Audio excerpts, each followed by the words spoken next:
दीन धम्मं न सेवय पमादेन न सवसे मिच्छादिट्ठी न सेवय नसिया लोक वढनो।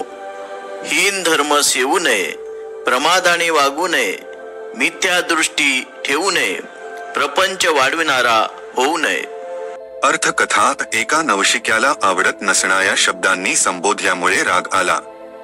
कुणीच त्याला शांत करू शकले नाही. बुद्धांनी समेटाचा मार्ग काढून त्या नवशिक्याचे मन जिंकले. त्या प्रसंगी बुद्धांनी ही गाथा उच्चारली.